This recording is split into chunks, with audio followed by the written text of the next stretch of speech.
quando Jesus é batizado por João Batista, após ele receber o batismo, diz a palavra do Senhor que Deus do céu se ouve uma voz que diz: eis aí o meu filho amado, em quem eu me comprazo. E depois que Jesus é batizado, daí entra esse texto. A seguir, depois do batismo de Jesus, a seguir, Jesus é levado ao deserto pelo Espírito Santo para ser tentado pelo diabo. Eu quero dizer para vocês o seguinte, irmãos. Hoje nós comentávamos, até compartilhávamos pela manhã sobre um assunto mais ou menos nesta área aí que esse da Padamono que não vai processar, o pastor Marcos, que está preso lá, não sei se é em São Paulo ou no Rio. E nós compartilhávamos, a gente tem orado por esse homem de Deus, e tem aparecido aí algumas coisas que andaram gravando algumas ligações telefônicas dele, aquela coisa toda. Eu dizia o seguinte, irmãos: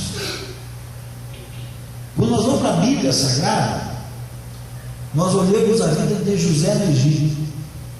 José, nós sabemos, porque nós lemos a palavra de Deus, amém? Você pega e lê lá em Gênesis, que José não teve nada com aquela mulher. Aquela mulher tentou José de um jeito que, se eu e você pudéssemos entrar nesse tempo aqui, nós íamos lá e não está bom, né? Mas nós sabemos que José não teve nada com ela. Por quê? Porque está escrito na Bíblia. Mas ela tinha uma prova contra a vida de José. Porque José, quando ela tentou agarrar José, quando ela tentou, porque não dizer estuprar, violentar José, José pega e foge dela, e ela consegue ficar com a capa de José, com uma parte do vestuário de José. E ela chega e diz: olha aqui, ó, ele tentou me agarrar, ele tentou me violentar, e todo mundo acreditou nela, e José vai preso. E você procura na Bíblia, José não foi inocentado, não. E nós, enquanto cristãos, hoje nós estamos doidinhos. Eu estou, e nem você. Que apareça alguém ali e mostre que o pastor Marcos ele foi injustiçado, que ele veio a ser inocentado. Será que esse é o plano de Deus? Será que se essas provas foram forjadas contra ele, como foram forjadas aquela prova lá atrás contra José? Será que Deus não sabe? Deus sabe. Aflição, luta. A Bíblia diz que nós passaremos. Jesus diz que tem amigo de Cristo, tem, então vai passar aflição. E da mesma maneira ele está passando, mas eu tenho certeza que se ele errou, ele vai ser corrigido por Deus, mas eu não tenho ninguém aí para ajudar ele. Mas o que eu sei é o seguinte: eu, depois disso que Deus ministrou meu coração, eu parei de ficar naquela expectativa de querer mostrar alguma coisa para as pessoas, de dizer: olha aqui, ó, viu como aquele e tal, armou contra ele, coisa e tal, olha o cara, eu sei que não, amados. Eu sei o seguinte, que quem vai honrar é Deus. Eu sei que não precisa provar, que eu sei que não, se foi feito porcaria contra ele, Deus está sabendo. E ai daquele que se levantar contra um servo do Senhor. É isso que eu sei que a palavra de Deus diz.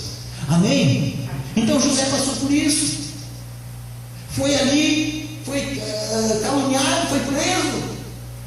Agora nós vemos ali o pastor Marcos passando por isso. Aqui nós vemos esse texto: Jesus, amados. Jesus.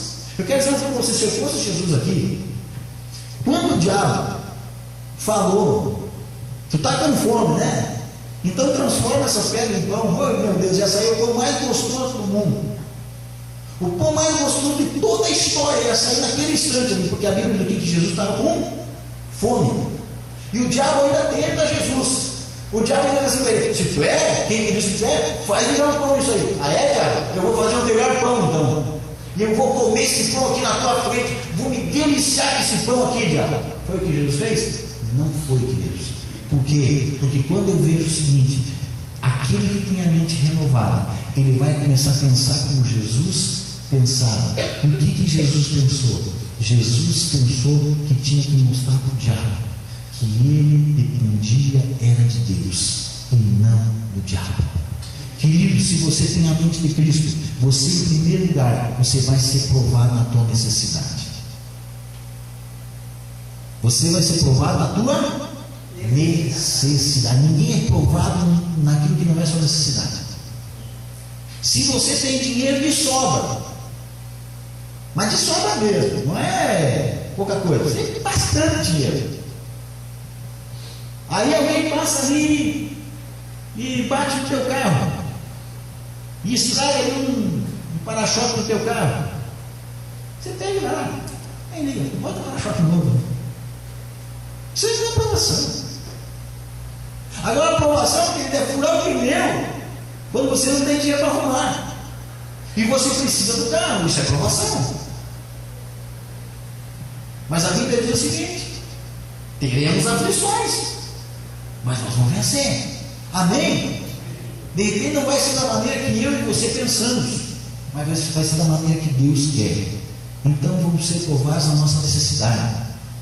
Jesus não mostrou para o diabo poder.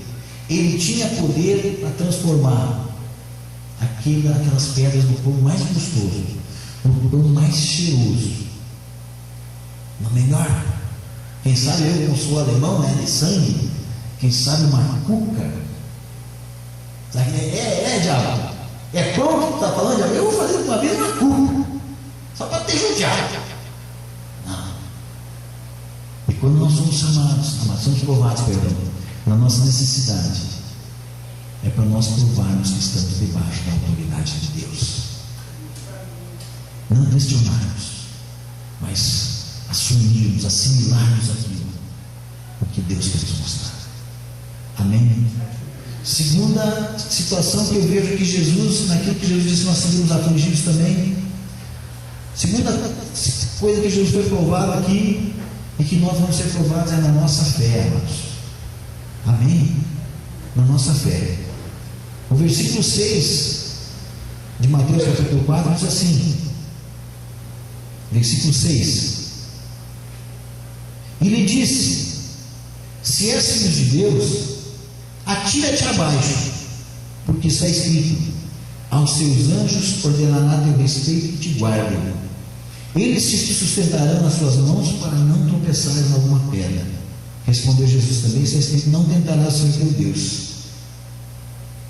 Aqui fala de tentação. Aqui fala, amados, de nós sermos provados na nossa fé. E quantos de nós já passamos por provação na nossa fé? De você estar com alguma dor, de você estar com alguma... Porque crente não pode ficar doido. Crente não pode ter dificuldade financeira. Crente não pode ter dificuldade. Por quê? Porque se o crente não passar por essas coisas aí, amados, o crente não está de acordo com o que a Bíblia diz. As igrejas, amados, que estão se amoldando com as coisas desse século, que estão correndo atrás do dinheiro, que estão correndo atrás dessas coisas aí, elas dizem que se a pessoa está doente, por acaso, ela está em pecado. Se você está com uma dificuldade financeira, amados, não é de Deus, Deus não está contigo. Por quê? Porque Deus tem o melhor para os seus filhos. Você vai comer o melhor dessa terra, querido. Só que eu olho a palavra do Senhor, amados, quando eu vejo o mesmo texto lá de Isaías, no capítulo 1, quando fala: se quiseres me ouvir, comereis o melhor dessa terra. Tem uma lista de coisas ali antes que vem, para aqueles que quiserem ouvir em Deus, vão comer o melhor dessa terra, mas tem que fazer aquilo lá antes. E o meu Deus, segundo a sua riqueza e glória, há de suprir em Cristo Jesus cada uma de minhas necessidades. Amém? Amém, coisa linda. O que o apóstolo Paulo diz ali, amados?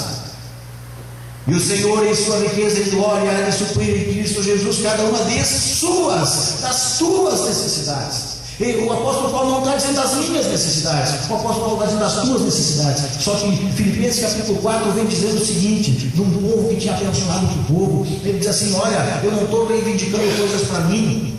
O que eu estou, quando eu falo de oferta, quando eu falo de você ajudar o outro, eu estou falando isso aí para você, por quê? Porque se você ajudar o outro, vai amontoar sobre a tua vida brasas vivas do poder de Deus. E aí sim, o meu Deus, eu falo assim: meu Deus, o Deus é que eu sirvo. E antes lá o apóstolo Paulo diz assim: porque eu aprendi o segredo de viver tanto na fartura como na falta. Eu aprendi o segredo de viver doente ou sadio.